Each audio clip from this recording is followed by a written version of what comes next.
Hola, buenas tardes. Mi nombre es Elene Vergara, soy residente del primer año de medicina familiar y el día de hoy vamos a platicar sobre golpe de calor, un tema que está dirigido por el doctor Francisco Nolasco, especialista en urgencias médicas. Y bueno, vamos a comenzar por definir y pues hacerles saber qué es golpe de calor. Y pues bueno, el golpe de calor es una patología en la que las personas o una persona está sometida a altas temperaturas ambientales, experimentando así un fracaso potencialmente letal del sistema de termorregulación corporal. Se trata de una patología infradiagnosticada, de baja prevalencia y de elevada morbilidad. Y bueno, pues esto provocado por el cambio climático y pues por la elevación de las temperaturas y olas de calor que precisamente pues se vinculan con estos oleajes.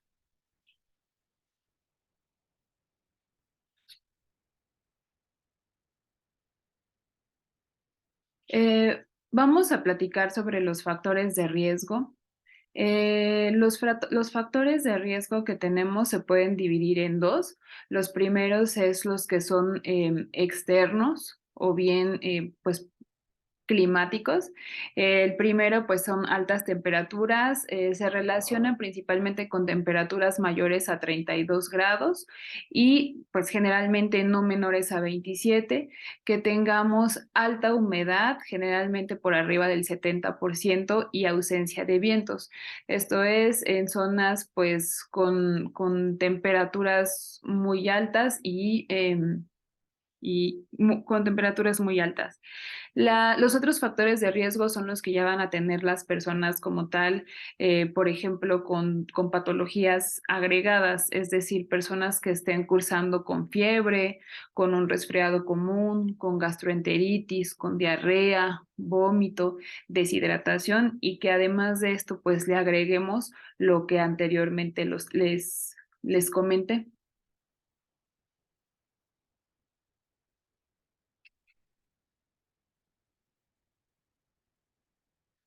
Y pues bueno, vamos a platicar ahora sobre la fisiopatología.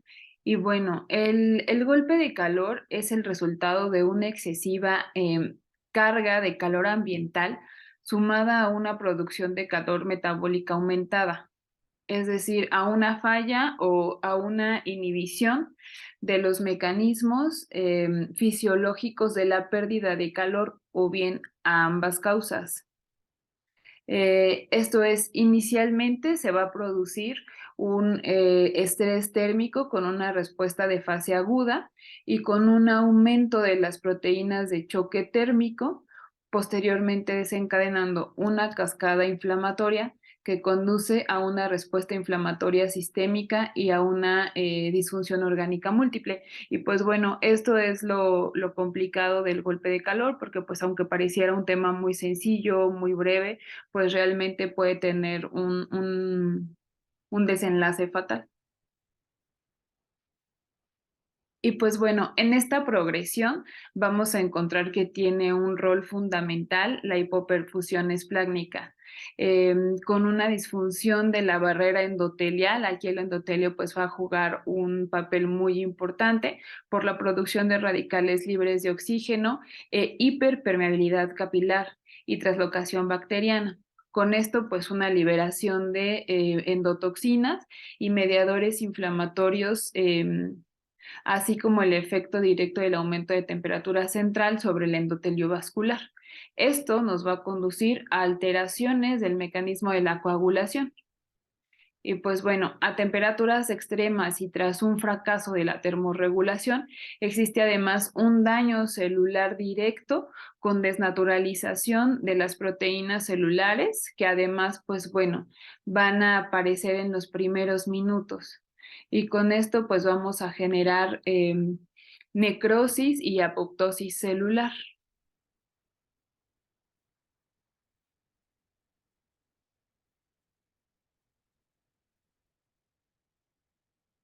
Vamos a pasar a hablar del cuadro clínico. Para nosotros pues va a ser muy importante conocerlo porque muy probablemente va a ser lo único que vamos a tener, por ejemplo, en un servicio social.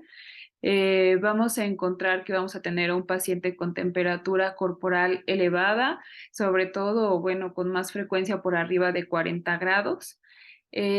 Una de las principales características es que nuestro paciente va a tener alteraciones del estado de conciencia. Entre ellas vamos a poder tener delirio, convulsiones o coma.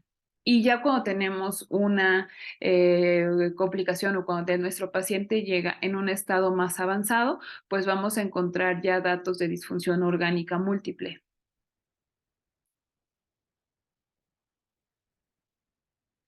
Vamos a tener que van a presentarse dos formas clínicas característicamente de golpe de calor. La primera es una forma activa y bien, vamos a encontrarlo en pacientes jóvenes que no están aclimatados a este ambiente húmedo y con una temperatura alta y sus mecanismos de termorregulación están intactos, es decir, son pacientes sanos. Generalmente son pacientes que han sido sometidos a un ejercicio intenso en un día de calor, como ya les comentaba, y con una humedad aumentada. Les comentaba desde el principio que puede ser desde un 60 a 70%.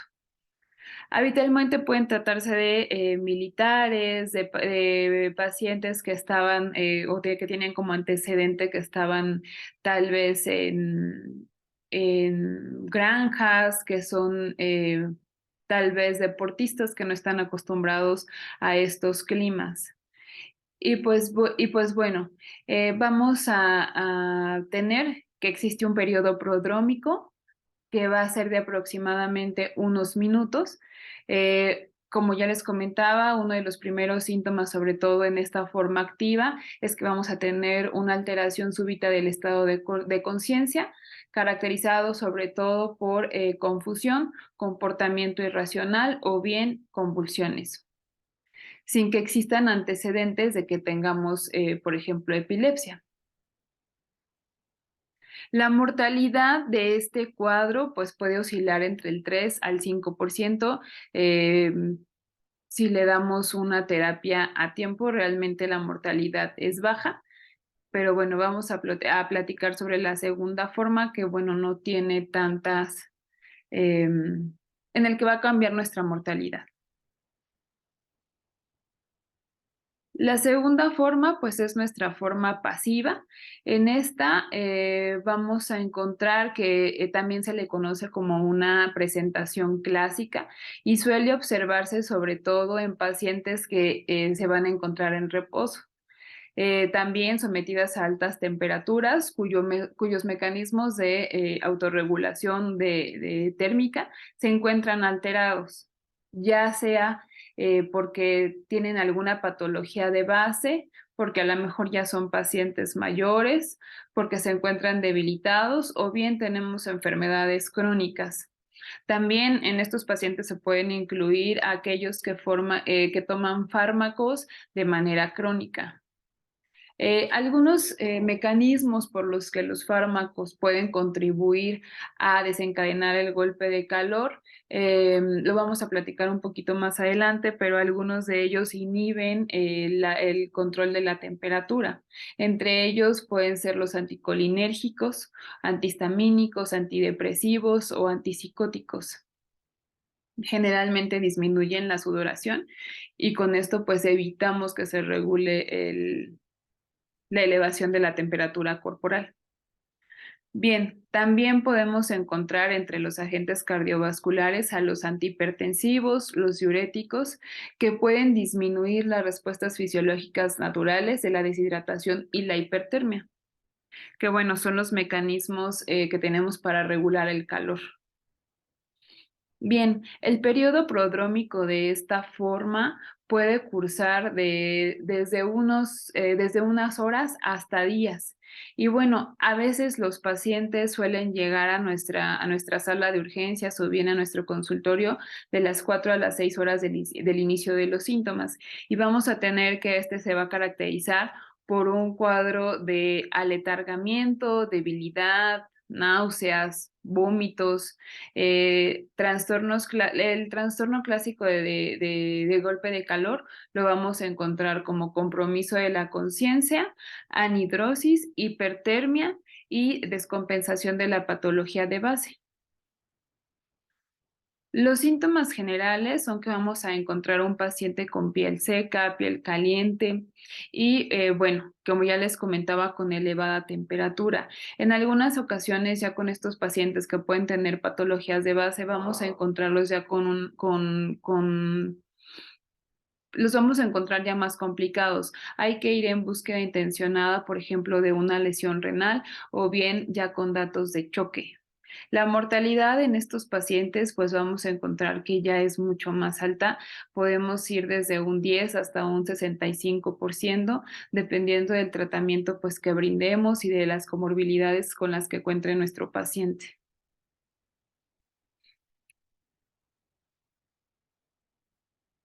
Aquí les dejo un cuadrito en donde vamos a encontrar las diferencias, marcando las características, el comienzo, pues a qué pacientes afecta, los factores de riesgo y cómo vamos a encontrar nuestra piel. Vamos a encontrar el golpe de calor clásico y el golpe de calor por esfuerzo, que son los que ya les comenté previamente.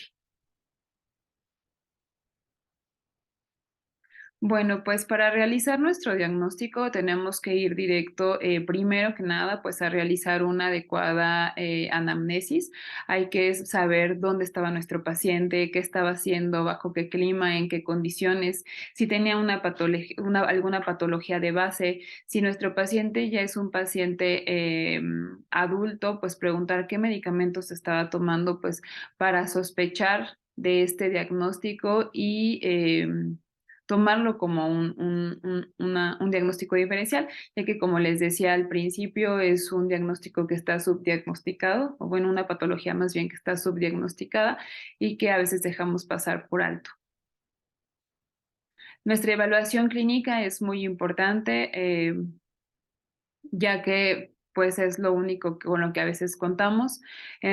Con nuestros estudios de laboratorio será importante realizar un hemograma completo, una evaluación de nuestros tiempos de coagulación, ya que como comentábamos en nuestra fisiopatología, ya en una etapa más avanzada podemos encontrar datos ya de coagulación intravascular diseminada, por ejemplo.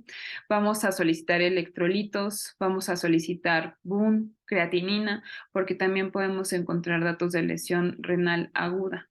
Hay que pedir también electrolitos séricos y también si ya tenemos una falla orgánica múltiple, pues bueno, también podemos encontrar ya también falla hepática, por lo tanto un perfil hepático también sería de gran utilidad.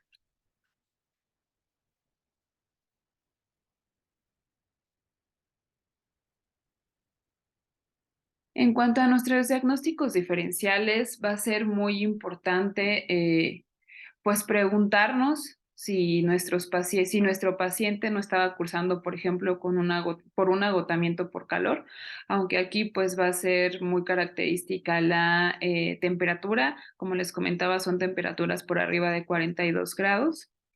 El que esté cursando nuestro paciente por alguna infección aguda, también hay que hacer una correcta exploración para poder encontrar nuestro foco de infección en caso de que así sea. Fármacos, como ya les comentaba, algunos antihipertensivos, algunos diuréticos, algunos medicamentos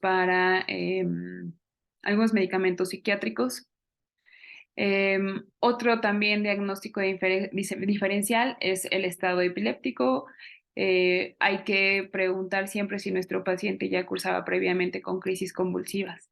Y otro importante es la tormenta tiroidea, siempre también sospechar de un desorden tiroideo como diagnóstico diferencial. Nuestro tratamiento va a tener 2 pilares básicos. El primero, pues, es el sostén de las funciones de fallas, es decir, hay que evaluar cuáles son los órganos que está fallando, que tiene en los que tiene falla nuestro paciente. Y el siguiente y más importante es la disminución inmediata de la temperatura. Se dice que los primeros minutos, específicamente los primeros 30 minutos del cuadro, son los más importantes para poder tener un descenso de la temperatura y poder disminuir las complicaciones de nuestro paciente. Hay dos maneras comentadas en la bibliografía. La primera es inmersión en agua fría. Comentan que, bueno, en algunas que puede ser hasta en una tina con hielos y comentan que idealmente sería masajeando las extremidades para evitar con esto que haya una hipoperfusión una hipoperfusión corporal, ya que hay una vasoconstricción de todos los vasos. Bien, el siguiente es enfriamiento por evaporación, en donde, bueno, también comentan que podemos aplicar ventiladores, podemos literalmente, pues, airear a nuestro paciente con lo que contemos para disminuir la temperatura. Son las primeras dos comentadas y son las que se comentan con más frecuencia en la bibliografía. Bien, en cuanto llega nuestro paciente, lo más importante y que bueno, que ya estamos sospechando de golpe de calor, es el monitoreo continuo de la temperatura y se sugiere que sea rectal. Lo siguiente es el aporte de volumen. Se sugiere que nuestra terapia hídrica sea con una solución isotónica, puede ser una fisiológica al 0,9% y bueno, esto ya de acuerdo a los requerimientos de cada paciente, la patología de base, ya que sabemos que cada uno exigirá sus distintos aportes. Bien, aquí en este caso los agentes antipiréticos, todos los medicamentos van a estar contraindicados. No se sugiere indicar ninguno ya que podríamos tener ya una lesión hepática y nos comenta la bibliografía que preferentemente todo es por medios físicos. Bien, otra cosa en la que hay que poner mucha atención es que hay que evitar el escalofrío y el temblor. Como nuestro paciente va a estar con disminución de la temperatura de manera rápida, vamos a tener a un paciente que va a estar con temblor seguramente intenso y tenemos que evitarlo para que esto no produzca más calor. Entonces, está indicado administrar a nuestro paciente diazepam para disminuir los movimientos involuntarios.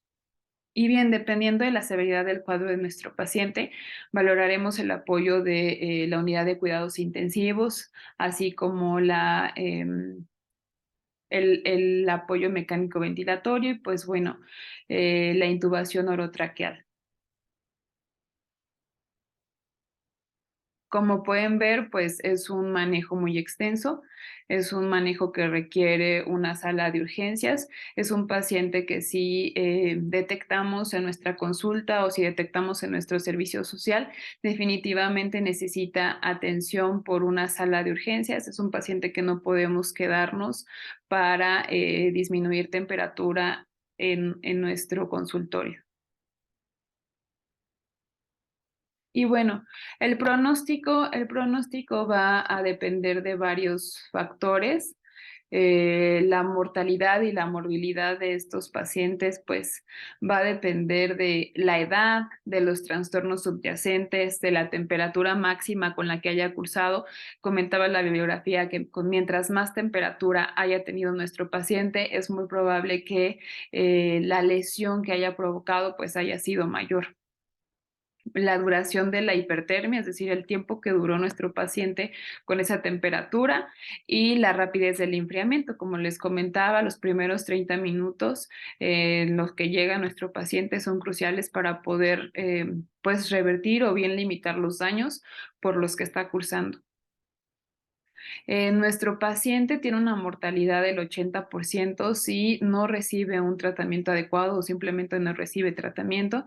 Y pues bueno, se dice también que el 20% de los sobrevivientes con una pues lesión severa por golpe de calor eh, sufre de una lesión cerebral residual.